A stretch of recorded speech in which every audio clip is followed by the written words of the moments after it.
po ba, pag kayo napunta ng ER, sa PCGH or sa Child Hope, ang sasalubong sa inyo, monoblock na may nakaswero. Totoo po ba yon? Ha? Totoo nangyayari? May na-issues na nangyayari. So nakakalungkot na may mabalitaan tayong ganyan. Kaya gusto natin magpatayo ng isang 11-story ospital para ma-accommodate lahat. At syempre, pag kayo na ER, hindi monoblock ang dapat sumalubong sa inyo.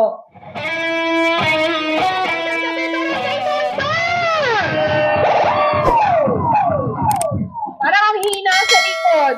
Alive pa ba dyan? Barangay Bangbang! Magandang gabi! Hi! Hello! Yan, alive, alert, awake nga. Nabingit si ate.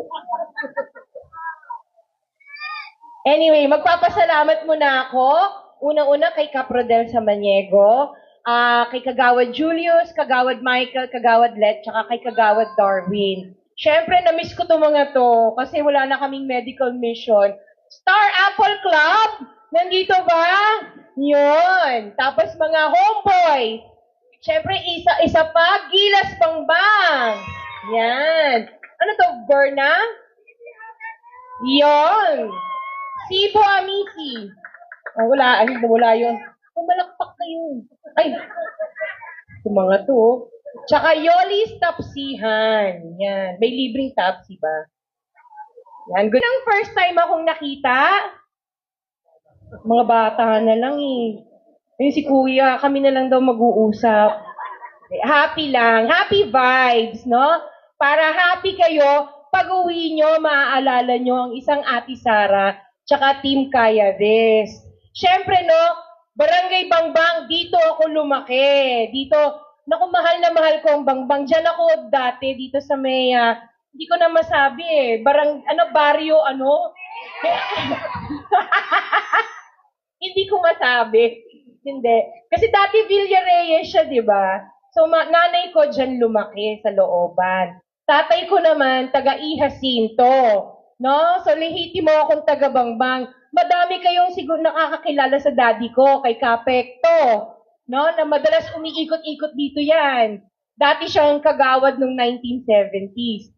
So, bahay ko talaga to. Ako ang, kasi tatlo kami magkakapatid, ako ang anak na bumalik dito sa Bangbang. Nung nalaman ko binebenta yung lupa ni Melendres, sabi ko gusto ko dito kasi nung maliit ako, dyan ako dumadaan nung papunta akong CBC. No? Ano pa yon, bukid. Tapos wala pang kalsada. Maalikabok ko, tanda ko na pala. Hindi nga naalala. Nakikita ko na yung bahay nila Melendres kasi sila lang yung magandang bahay noon doon. Isa pa kamag-anak ko din si Teacher Burka, baka naging teacher nyo rin si Ma'am Burka. No? Kita ko, tsahin ko siya. So anyway, talagang love na love ko ang Bangbang, kaya bumalik ako dito. Sa totoo lang, pwede naman ako tumira nga sa subdivision di ba? Taga Greenwoods ako dati kasi doon yung asawa ko. Pero pilit kong bumalik dito sa Bangbang. Yan. Anyway, okay na tayo? Sino naka-attend ng medical missions namin dito? Yan, ang dami. Twice ako nagbaba, ganyan ko kayo kamahal. Pasensya na pala, hindi ako naka-attend ng house to house kanina. No, nandun ako sa kabilang distrito. Pero balita ko, ang sarap daw magmahal ng mga taga-barangay Bangbang. Yeah. Yan. So yung pag-attend ng medical mission namin, may binayaran po ba? Free, no? Na may kasamang libreng haircut, mani-pedi, tsaka masahe, complete package. Pati yung mga fur babies natin, meron injection. Complete package. Pahapyaw lang yon kung anong kayang gawin ng Team Kayades. Pero syempre, long term, ang pangarap ng Team Kayades, isang dekalidad na ospital na ginawa nating 11-story. Bakit kaya 11-story? Kasi may ginawa na rin kaming ospital na 11-story. Di ba ang sabi nakalagay doon, 2 years daw maitatayo daw yung ospital na yan?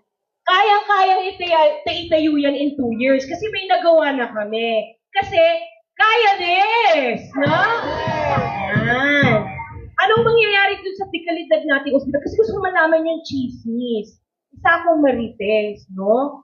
Totoo po ba, pag kayo napunta ng ER, sa PCGH or sa Child Hope, ang sasalubong sa inyo, monoblock na may nakaswero. Totoo po ba yon? Ha? Totoo nangyayari? Ano po? Nay.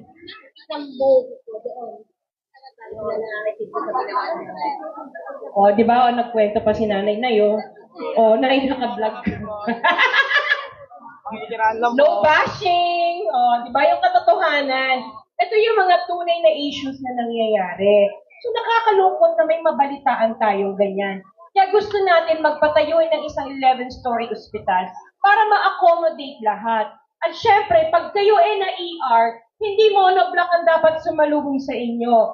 Dito sa ospital na itatayo natin, nakakama na ang mga ang mako-confine sa ER. At may doktor ka agad na aasikaso sa inyo, no?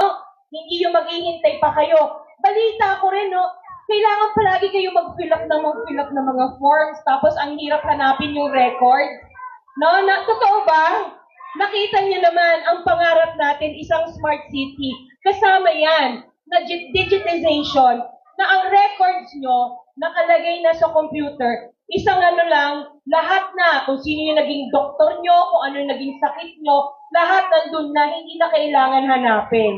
Siyempre, alam ko, meron na tayong CT scan, MRI.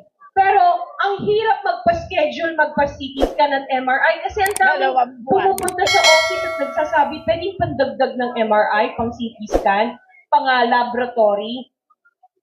Ano yun? Bakit ganon, di ba? Pag dito na itayo natin yung ospital natin, 24/7 gagana na yun ng CT scan at MRI. At higit sa lahat, yung mga gamot, hindi nyo na kailangan bumili sa butika. Nandun na sa loob ng ospital, hindi na kayo lalabas, no? Na-inspire kami kay Gov. Tamayo. Ay, salamat. Na-inspire kami kay Gov. Tamayo na naka-meeting namin minsan. Siya, South Cotabato. Sa South Cotabato, wala silang binabayaran. Zero billing, no? Hanggang sa May 12! Sasamahan niyo ang King Kayanes?